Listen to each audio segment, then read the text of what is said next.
नमस्कार, राजस्थान में हूं आपके साथ हेमंत कुमार और 5 के प्रहार में आज का मुद्दा है संसद में संग्राम। तो सदन में लगातार मानसून सत्र में ऑपरेशन सिंदूर पर महाबहस जारी है। कुछ ही देर में प्रधानमंत्री मोदी भी लोकसभा में इस पर विपक्ष के सवालों का जवाब देने वाले हैं और इससे पहले प्रियंका गांधी ने ऑपरेशन सिंदूर को लेकर के कई सवाल खड़े किए। वहीं सदन में इस मुद्दे पर जवाब देते हुए गृह मंत्री अमित शाह ने कांग्रेस पर कई बड़े हमले किए। यहां तक कहा कि पाकिस्तान कांग्रेस पार्टी की भूल है और पार्टीशन स्वीकार कर कांग्रेस ने देश को तोड़ दिया। वहीं राज्यसभा में बोलते हुए कांग्रेस के राष्ट्रीय अध्यक्ष मल्लिकार्जुन खड़गे ने पूछा कि अगर देश में जीरो टेरर पॉलिसी है तो आतंकी पहलगाम में घुसे कैसे। सदन में चल रहे संग्राम को लेकर आज विस्तार से करेंगे चर्चा। पहले रिपोर्ट देखिए।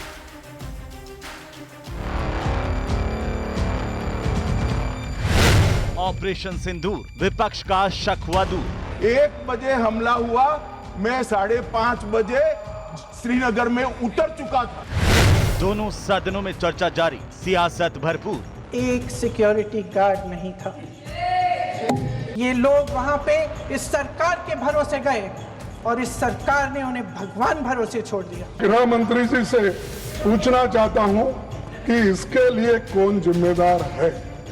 अगर वो जिम्मेदार है तो अपनी कुर्सी खाली करने दो। पीओके किसकी भूल, सदन में हंगामा जोरदार। सीज फायर के बाद भी ड्रोन आ रहे थे, ये भी सरकार को स्वीकार करना पड़ेगा। गृह मंत्री शाह का जवाब, पार्टीशन पर प्रहार करके दिखा दिया। तीनों आतंकवादियों को मार गिराने में हमारी सेना और सुरक्षा बलों ने कामयाबी हासिल की। ऑपरेशन और पहलगाम, संसद में संग्राम।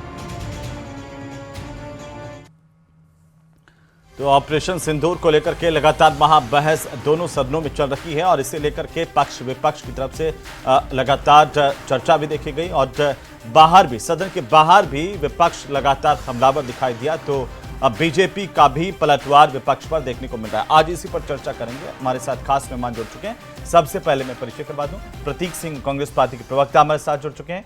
अटल खंडेलवाल हमारे साथ हैं, भारतीय जनता पार्टी के प्रवक्ता। आशुतोष रावत हमारे साथ हैं, वरिष्ठ पत्रकार के तौर पर, और साथ ही रिटायर्ड मेजर जनरल अनुज माथुर साहब हमारे साथ हैं, रक्षा विशेषज्ञ के तौर पर। आप सभी का बहुत स्वागत है। जय हिंद सर। और शुरुआत आशुतोष जी आपसे कि आखिरकार लगातार जो विपक्ष की मांग थी उस पर सदन में चर्चा भी हुई। क्या आपको लगता है कि अब इस पर सियासत जो है वो आगे नहीं होगी? पक्ष विपक्ष दोनों मिलकर के राष्ट्रहित के मुद्दे पर इस चर्चा के बाद एकजुट नजर आएंगे या ऐसा नहीं है?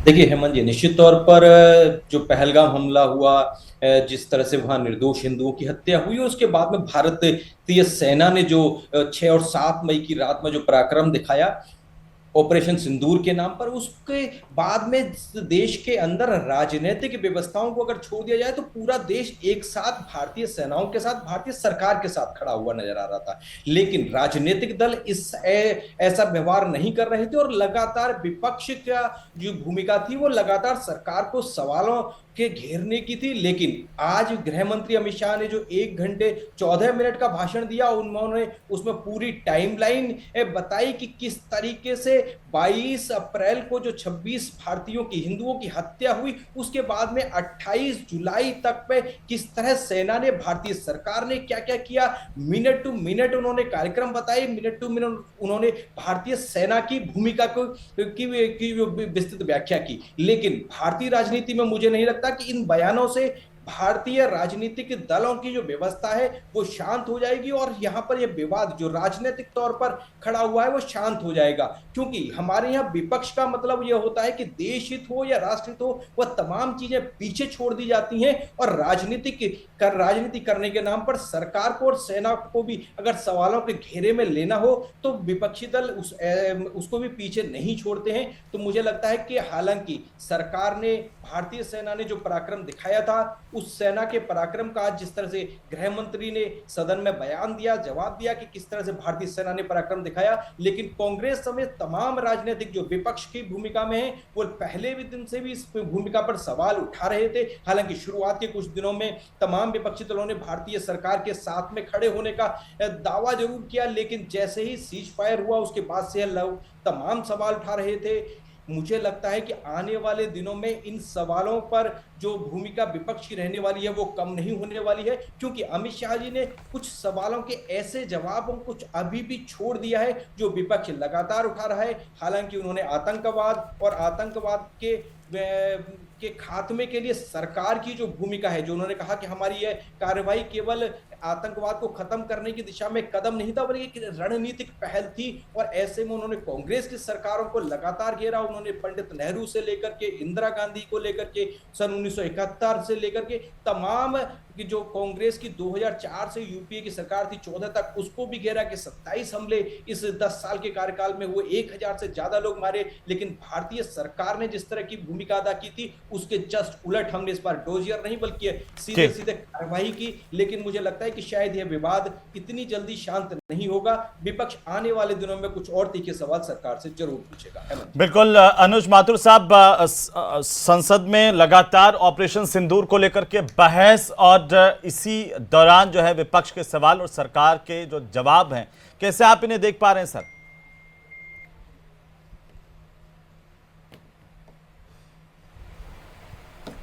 माथुर साहब,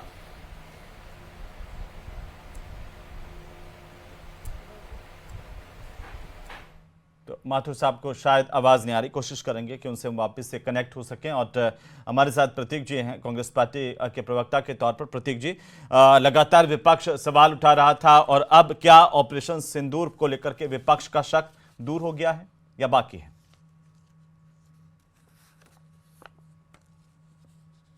2025 को जब आतंकवादी घटना होती है और धर्म पूछ करके मारा जाता है तो उन आतंकवादियों का धैर्य ये होता है कि भारत में सांप्रदायिक दंगे भड़काए जाएं, और वही काम बीजेपी भी करती है। ये बीजेपी छत्तीसगढ़ का एक ट्वीट है, आपको 23 अप्रैल का ये दिखा रहा हूं। इसके अंदर ये पूछ रहे हैं कि धर्म पूछा जाति नहीं। तो जो काम आतंकवादी 22 अप्रैल को कर रहे थे वही काम बीजेपी 23 अप्रैल को कर रही थी। अभी आपके वरिष्ठ पत्रकार ये बोल रहे थे कि विपक्ष ने सेना से सवाल पूछा। मुझे लग रहा है आज ये भी बीजेपी के प्रवक्ता बन गए हैं और पूरी जो राज्यसभा की और लोकसभा की कार्रवाई है वो नहीं देखी। हमने कभी भी सेना से सवाल नहीं किया, हमने राजनीतिक नेतृत्व से सवाल किया है। हमने पूछा है कि जब हम अपर हैंड के ऊपर थे तो हमने एकदम से सीज फायर क्यों कर दिया। हमें पता है कि पाकिस्तान कुत्ते की दुम टेढ़ी की टेढ़ी रहेगी तो 3:22 पे फोन आता है और हम राजी हो जाते हैं एक फोन से कि हम 5 बजे सीज फायर कर देंगे। क्यों? अगर वो घुटने टेकने को तैयार था तो घुटने क्यों नहीं टेकवाए गए? 1971 की आपको एक सेरेमनी याद हुई थी जिसमें पैंट उतरवाई गई थी पाकिस्तानी सैनिकों की। हम सोच रहे थे, पूरा हिंदुस्तान सोच रहा था कि वैसी एक फोटो दोबारा आएगी। पूरा हिंदुस्तान ये सोच रहा था कि क्यों हाफिज सईद और मसूद अजहर को क्यों नहीं लिया गया, क्यों सीज फायर की शर्त के अंदर इसको शामिल नहीं किया गया। और आपको याद होगा कि हमने ये कहा कि जो ऑपरेशन सिंदूर ऑन पोज है, तो आपको याद है कि 5 बजे बाद भी 10 मई को ड्रोन छोड़े गए थे पाकिस्तान की तरफ से, तो हमने फिर रिटेलिएट क्यों नहीं किया? तो ये सारे सवालों का जवाब देते नहीं है, सिर्फ क्या करते हैं, बात आज की हो रही है, पहुंच जाएंगे 1948 के अंदर। मुझे लग रहा है अमित शाह को सिर्फ व्हाट्सएप की जानकारी है, इतिहास की किताबें पढ़ते नहीं है। 1948 के अंदर जो पाकिस्तान से लड़ाई चालू हुई थी, जब उन्होंने हमारा कश्मीर हथियाना चालू कर दिया था, जब कश्मीर हिंदुस्तान का हिस्सा नहीं था, 15 अगस्त 1947 को। और उसके बाद में जब आपको यह भी बता दूं कि जवाहरलाल नेहरू ने 27 सितंबर और 5 अक्टूबर को 2 बार लेटर लिखे हैं सरदार पटेल को, और उन्होंने बोला है कि कश्मीर में जो पाकिस्तान की घुसने की मंशा नहीं है वो घुस चुका है और हमको इस पर कार्रवाई करनी चाहिए। और सरदार पटेल 4 जून 1948 को एक लेटर लिखते हैं, उसमें लिखते हैं कि सेना की स्थिति अच्छी नहीं है और सेना के जो संसाधन है उसका हम लगभग पूर्ण उपयोग कर चुके हैं। हम बहुत लंबे समय तक युद्ध जारी नहीं रख सकते। फिर भी भारतीय सेना इसके भी 6 महीने बाद और तक युद्ध लड़ती है, और उसके बाद में जब सर्दियों का समय आ जाता है, क्योंकि हमारा देश आजाद हुआ था, हमारे पास अत्याधुनिक बहुत सारे आर्टिलरी नहीं थी, तो युद्ध विराम करना पड़ा। उसके बाद कह रहे थे संसद के अंदर 1960 के अंदर सरदार पटेल मना करते रहे। अरे 50 में तो उनका देहांत हो गया था, 60 में कैसे मना करते रहे? तो मुझे लगता है कि उनको व्हाट्सएप के फर्रे पढ़ के आने की जगह इतिहास की अगर किताबें पढ़कर आते तो सही जवाब दे पाते। बिल्कुल अटल खंडेलवाल जी, वो कह रहे हैं कि हर बात पर आप इतना पीछे चले जाते हैं, जवाहरलाल नेहरू को दोषी ठहराते हैं, लेकिन आप अपनी गलतियों पर पर्दा डाल रहे हैं। आप ये नहीं बताते कि आखिरकार ये आतंकी घुसे कैसे, जब जीरो टॉलरेंस की नीति है, कांग्रेस सवाल पूछ रही है। ऐसा है, पहले तो मैं आपको बताऊं कि शायद इन्होंने, प्रतीक जी ने हिस्ट्री में मास्टरी की है और इनको अवार्ड भी मिले, पूरे विश्व ने इनको नवाजा अवार्ड से, क्योंकि जिन सम्मानित लोगों के लिए ये कह रहे हैं कि वो पढ़ते नहीं है या ये नहीं, वो सदन में अपने प्रश्नों से सबको अक्का बक्का भी कर देते हैं और सही से वो अपनी बात रखने में सक्षम है। अब आप प्रतीक जी की बात देख लीजिए, उसे प्रतीक जी की न मान करके कांग्रेस प्रवक्ता की मानिए कि अभी इन्होंने कहा कि सब कश्मीर भारत का हिस्सा ही नहीं था, 15 अगस्त है ना, तो ये मानते ही नहीं ना, कांग्रेस वाले कभी भी कश्मीर को अपना हिस्सा नहीं मानते, इनके दिलों में ये छिपा है। मैं गलत कह रहा हूं। दूसरा, सरदार पटेल साहब के भी ऊपर प्रश्न उन्होंने उठा दिया, ये सरदार पटेल साहब को भी नहीं मानते, ये कहते सरदार पटेल साहब ने कुछ नहीं किया है। ये है इशू, ये कश्मीर को भारत का मानते आए हैं और ऐसा ही ये आज तक करते आए। अब जैसे ही मैंने कुछ कहा इन्हीं की बात को लेकर के ये परेशान होने लगे। अच्छा, एक और बात बताओ, छोड़ो, कश्मीर हमेशा हमारा था। कब हुआ विलय? हरी सिंह जी उनके, अरे क्या विलय, मैं बोल रहा हूँ सदा से हमारा, अंग्रेजों से पहले से भारत का हिस्सा था। आप लोगों ने, मैं यही तो बोल रहा हूँ, भारत आजाद कब हुआ? भारत आजाद कब हुआ? यही नहीं पता इनको, आपको नहीं, देखो जवाब नहीं दे रहे, तो नहीं, भारत आजाद कब हुआ? कभी नहीं, कब हुआ आजाद? को कुछ जवाब नहीं है आपको, आपको पता नहीं है, पढ़ के नहीं है, इतना भी नहीं पता भारत आजाद कब हुआ? भारत आजाद कब हुआ? क्या भारत आजाद कब हुआ? क्या भारत आजाद कब हुआ बताइए? मैं आपको तारीख पता है क्या? देने के लिए भारत आजाद कब हुआ? ये तो इनको तारीख भी नहीं पता, अपने कांग्रेस कार्यालय में दिखाया करो। भारत आजाद कब हुआ? जो व्यक्ति कश्मीर को, देश आजाद कब हुआ? ये नहीं पता, जो कांग्रेस का प्रवक्ता कश्मीर को भारत का हिस्सा नहीं मानता हो, 15 अगस्त 1947 को देश आजाद हुआ और कश्मीर उसका हिस्सा नहीं था। वो क्या कब विलय हुआ बताइए कब विलय हुआ? पूछने की उनकी हैसियत नहीं, कब विलय हुआ? इसलिए कि आतंकवादियों को विलय कब हुआ? पाला, पोसा, विलय से क्या हो जाएगा? एक बात बताइए प्रतीक जी, वो सारे, प्रतीक जी, विलय वाले सवाल से कब विलय हुआ? 26 अक्टूबर 1947 को विलय पत्र सौंपा था हरि सिंह ने, उससे क्या हो जाएगा? क्या कश्मीर की समस्या हल हो जाएगी? नहीं, क्या कश्मीर की समस्या हल हो जाएगी? मैं आपसे पूछूं कि पीएके का मुद्दा अंतर्राष्ट्रीय समुदाय में कौन लेकर के गया था, बताइए जरा। जब हमारा कश्मीर था तो हमने दुनिया के सामने क्यों कह दिया उसको? ये पार्टीशन एक्सेप्ट क्यों किया? ये पीओ के ये कह रहे हैं ना, अब सुनिए, आजादी की तारीख तो पता नहीं थी, इनको बोला कि मैंने जैसे बोला था, मेरे को आजादी की तारीख तो पता नहीं थी, लेकिन मैं जो बोलना चाह रहा हूँ वो एक बार शांति से सुने। इनको पता हो ये कह रहे हैं 1971 में हमने पेंट खुला दी थी, ये खुला दी थी, सब कर दिया, पीओ के क्यों नहीं ले पाए? 93,000 सैनिक छोड़ लिया, अब क्यों नहीं लिया? 15,000 वर्ग किलोमीटर। अब राजनाथ सिंह बोल रहे हैं हमारा पीओ के लेने का कोई इरादा नहीं था, क्यों छोड़ दिया? राजनाथ सिंह बोल रहे हैं, मैं यही तो बोल रहा हूँ। राजनाथ सिंह क्या बोल रहे हैं? तुम्हारे क्या बात आज की करेंगे, 71 में पहुंच जाएंगे, 48 में पहुंच जाएंगे, 65 में पहुंच जाएंगे। नेतृत्व अरे आज राजनाथ सिंह क्या बोल रहे हैं? राजनाथ सिंह बोल रहे हैं हमारा पीओ के लेने का कोई इरादा नहीं था। इससे शर्मनाक कुछ नहीं हो सकता। भुट्टो ने कहा बीजेपी सिर्फ पीओ के नाम पे वोट मांगती है और बोलते हैं हमें कुछ। ठीक है, मैं आता हूं सर, आप दोनों के पास आता हूं। अनुज माथुर साहब हमारे साथ हैं, रिटायर्ड मेजर जनरल अनुज माथुर साहब, कैसे आप देखते हैं महाबहस को ऑपरेशन सिंदूर पर? विपक्ष के सवाल हैं और सरकार ने भी जवाब दिया है। हेमंत, जय हिंद। जय हिंद। सबसे पहले तो मैं आपको ये बताना चाहता हूं कि ये जो विलय कब हुआ और आजादी कब मिली, स्वतंत्रता कब हुई, इसका कोई इससे लेना देना नहीं है, क्योंकि जो विलय का ये इशू था कि जो ब्रिटिश इंडिया था वो एक साथ भारत में आया था और या पाकिस्तान में गया था, क्योंकि वो ब्रिटिश इंडिया उनके कंट्रोल में था। उसके अलावा 563 रजवाड़े थे जिनको कि इन्होंने ऑप्शन दिया था। मैं सिर्फ बताने का प्रयास कर रहा हूं, फिर आपका प्रश्न का उत्तर भी दूंगा। तो उनको ऑप्शन दिया था कि वो या तो भारत में मिल सकते हैं या पाकिस्तान में मिल सकते हैं, और उन्हीं रजवाड़ों में से एक रजवाड़ा कश्मीर, जम्मू कश्मीर भी था, जो कि 22 अक्टूबर को, और उसके बाद भी हैदराबाद 1950 में आया है। बहुत सारे, जोधपुर, अजमेर, बहुत सारे लोग जो जो राजे रजवाड़े हैं वो बहुत दिनों बाद भारतवर्ष में या पाकिस्तान में विलय उनका हुआ। तो ये बात, ये इस बात, ये उसका मुद्दा है ही, मेरे हिसाब से होना ही नहीं चाहिए। अब आपको ये बताना चाहता हूं कि जब 26 अक्टूबर को विलय पत्र पर दस्तखत हुए, उसके बाद 27 अक्टूबर को भारतीय सेनाएं श्रीनगर में पहुंची हुई थी, और उन्होंने जो पाकिस्तानी सेनाएं और उनके जो मराडर्स थे जो कि लगभग श्रीनगर तक पहुंच गए थे, उनको खदेड़ना शुरू कर दिया, और वो पूरी तरह से उनको खदेड़ते हुए कई 100 किलोमीटर पीछे धकेल दिया उनको। और उस समय भी जो हुआ था, अब वो इतिहास है, उसको हम चेंज नहीं कर सकते।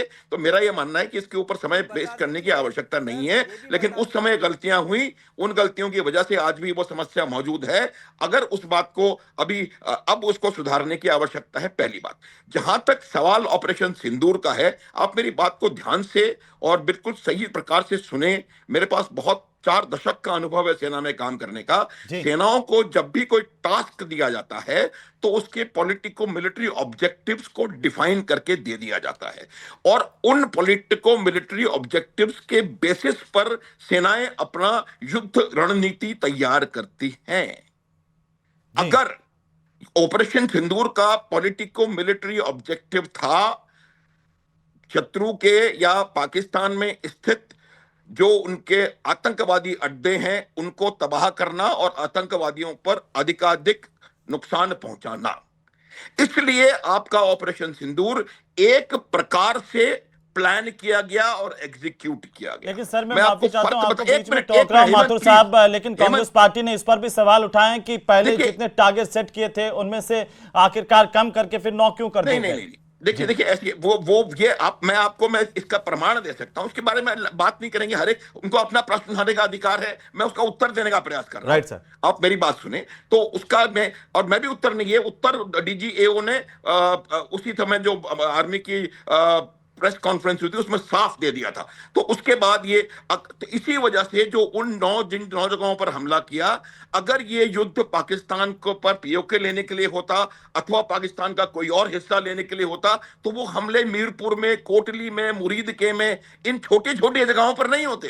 तो वो हमले होते कराची में, उनका जो लॉजिस्टिक सेंटर है, उनके आर्मी के जो हेडक्वार्टर्स हैं, जो उनके न्यूक्लियर सेंटर्स हैं, जो उनके कम्युनिकेशन सेंटर्स हैं, जो उनके कमांड एंड कंट्रोल सेंटर्स हैं। ऐसा कुछ नहीं हुआ, क्योंकि सेना का उद्देश्य था यह काम करना।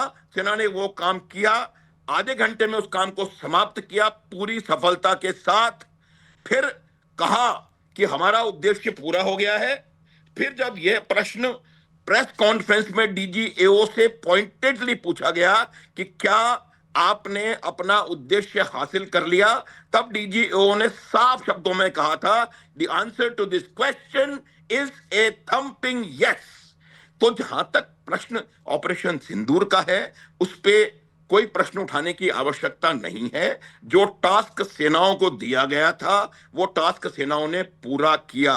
उसके बाद पाकिस्तान ने हिमाकत करी ड्रोन भेज के, तो उसका जवाब अगले दिन फिर नॉन एस्केलेटरी मैनर में सिर्फ उनके एयर डिफेंस के अड्डों के चीजों ठिकानों पर निशाना लगाया। फिर उन्होंने अगले दिन ड्रोन भेजने की कोशिश करी, तो इस बार उनके हवाई अड्डों को निशाना बनाया गया। और आप सोच नहीं सकते, अगर आप नूर खान, अगर आप रहीम यार खान, अगर आप मलीर, इन हवाई अड्डों पर हमला कर सकते हैं, इसका मतलब टोटल कंट्रोल था भारतीय सेना का। लेकिन बिल्कुल भी कोई और ऑपरेशन करने का टास्क नहीं था। इसलिए जब उन्होंने कहा कि हम चाहते हैं कि सीज फायर हो, तो चूंकि हमारा काम पूरा हो चुका था, इसलिए सेना के डीजीएमओ ने हां कहा। ये 3:35 की बात है। उसके बाद ये सीज फायर 5 बजे से होना था। तो शायद इसी जोश में आकर के वो जो बैठे हैं झूठ के सरताज, जिन्होंने अपने पिछले टेन्योर में 33,000 बार झूठ बोला था, डोनाल्ड ट्रंप ने लगभग 34 झूठ प्रतिदिन के हिसाब से, उस व्यक्ति ने 5:30 बजे उसको लगा होगा कि शायद हो गया होगा वहां पूरा, तो उसने बिना बात में क्रेडिट लेने की कोशिश करी। इसमें मेरे को लगता है कि किसी और का कोई हाथ नहीं था। हमारा टास्क पूरा हो चुका था, हमने अपना उद्देश्य हासिल कर लिया था। और उनके डीजीएमओ की रिक्वेस्ट पे ये वर्ड आप प्लीज मार्क करें हेमंत, उनके डीजीएमओ की रिक्वेस्ट पे हमने इस बात को माना। अब दूसरा प्रश्न जो है वो पहलगांव का है। देखिए, जिन लोगों को इस जी। बात का ज्ञान नहीं है कि इंडियन आर्म्ड फोर्सेस किस प्रकार से ऑपरेट करती हैं, सिर्फ वे ही इस प्रकार का प्रश्न उठा सकते हैं कि वो बंदे कहां गए।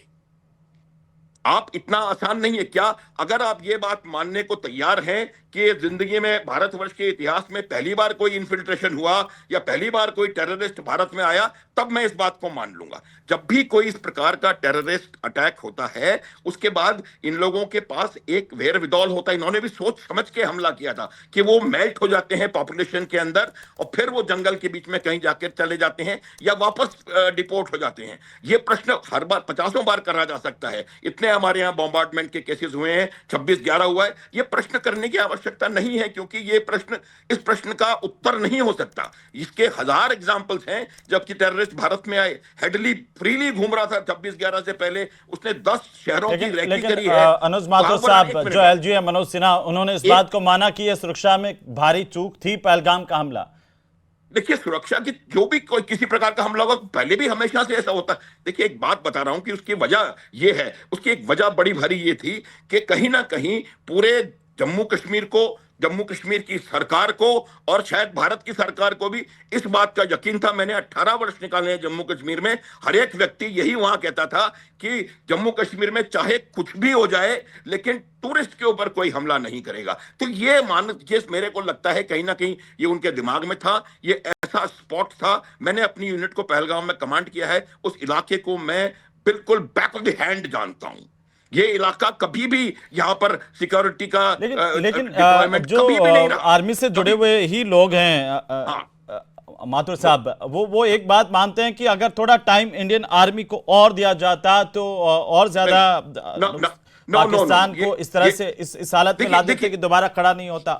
हम ये मानते हैं कि ठीक है, बावलपुर में नष्ट किया या फिर हमने जो आतंकी अड्डे हैं उनको तबाह किया। सर, मैं हेमंत, मैं आपको इस बात को इसलिए नहीं मानता कि जो आपको ऑब्जेक्टिव दिया गया था। देखिए, जब आपको पीओजे के लेना है तो आपकी तैयारी अलग किस्म की होगी, आपका फॉरवर्ड डिप्लॉयमेंट अलग किस्म का होगा, आपका बिल्डअप अलग किस्म का होगा, आपको अपने एयरफोर्स और नेवी को अलग किस्म से उसको अप्लाई करना पड़ेगा। ये बात बिल्कुल मैं मानने को तैयार नहीं हूं कि हम अगर ये करते तो वो हो जाता। वो हमें करना ही नहीं था। जब करना ही नहीं था तो क्यों करते? ये मेरे समझ के प्रश्न मेरे दिमाग से, मेरे मिलिट्री माइंड से बाहर है। आपको एक टास्क दिया गया है, वो टास्क आपने पूरा किया। उसके बाद आपने स्वयं कहा कि भाई इसके बाद हमें कुछ नहीं करना, हमारा काम पूरा हो गया है। ये बात बताई गई आपको, देश को बताई गई, देश जानता है। सारे प्रेस कॉन्फ्रेंस करके तीनों डीजी थे वहां पे, डीजीएमओ, एओ, एनओ। सर, ये भी तो आप जानते हैं, ये माहौल भी तो राजनीति ने तैयार किया कि हम पीओके ले लेंगे।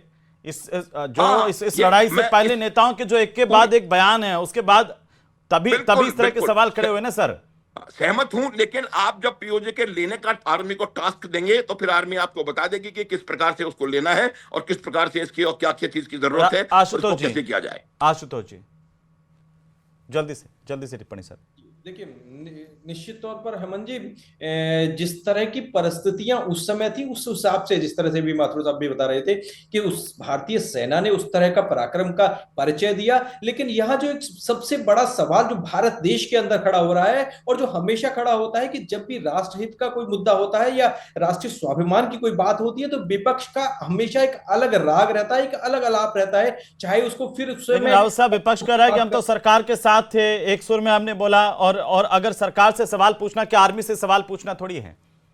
नहीं, बिल्कुल निश्चित तौर पर यह बात सही है कि जिस समय सरकार से सवाल पूछने का हक तो विपक्ष को है ना। जब भी इस तरह की घटनाएं हुई है, सरकार से विपक्ष जो भी रहा उसने सवाल पूछे हैं, लेकिन इसका मतलब यह नहीं कि देश में एकजुटता की कमी हो या सत्ता पक्ष के साथ विपक्ष खड़ा नहीं हुआ हो। इसको भी देखिए, बिल्कुल 6 मई से लेकर के और जो 10-11 मई तक माहौल रहा, वो निश्चित तौर पर उसकी सराहना की जानी चाहिए कि भारत के सभी राजनीतिक दल एक साथ खड़े हुए, पूरे देश की एकता अखंडता के लिए खड़े हुए और तमाम लोगों ने भारतीय सरकार और सेना को समर्थन किया। उसके बाद प्रतीक जी, गृह मंत्री की तरफ से आज कहा गया कि भाई आपको तो, कांग्रेस पार्टी को तो अधिकार ही नहीं है राष्ट्रहित के मुद्दे पर और ऑपरेशन सिंदूर पर बात करने का, क्योंकि आपके एक लीडर कहते हैं कि जो आतंकवादी आए थे पहलगाम में उनका तो कोई पाकिस्तान से कनेक्शन ही नहीं था। वो तो साबित ही नहीं हुआ।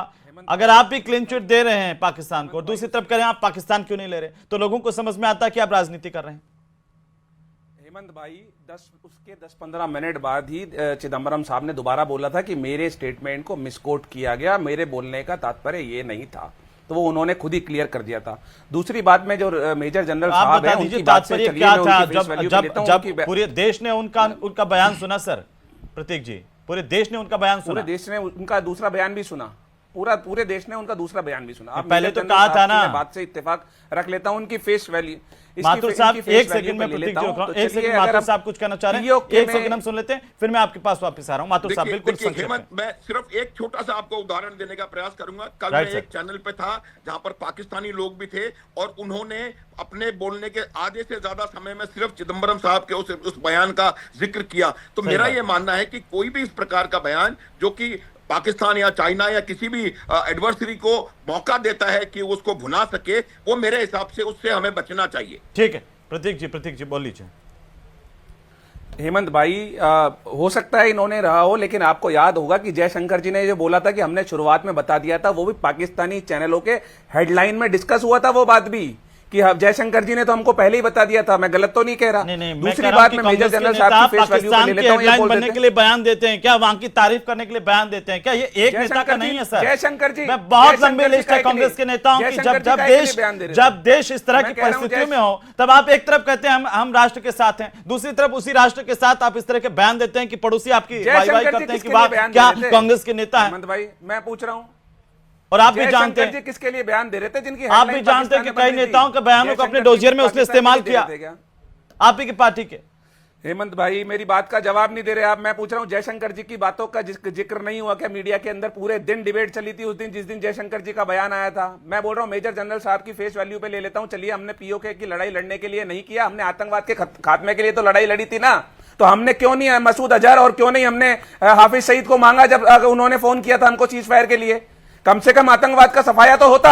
जो उनके जो आका हैं, मेन जो हैंडलर हैं, जो मेन वहां बैठ करके मुरीद के और जगह पे अब तो ये सवाल अब तो कम से कम आपका शक दूर हो जाना चाहिए। अब तो फिर होगा, फिर अब हो जाएगा, फिर होगा, फिर खंडेलवाल साहब एक बिल्कुल 40 सेकंड आपके पास। अटल जी 40 सेकंड। आरडीएक्स आया था वो तो पता नहीं लगा पाई सरकार। अटल जी 40 सेकंड। जो आरडीएक्स आया था पुलवामा में 300 किलो, उसका तो पता कर नहीं पाई आज तक सरकार। अब आगे क्या कर लेगी? देखिए हेमंत जी बहुत स्पष्ट बताता हूं, वैसे मेजर साहब ने बिल्कुल सटीक बात कही। इस ऑपरेशन को लेकर के सेना को जो पॉलिटिको ऑब्जेक्टिव्स दिए जाते हैं, सेना उसको ही अचीव करती है और उसके लिए ही आगे बढ़ती है।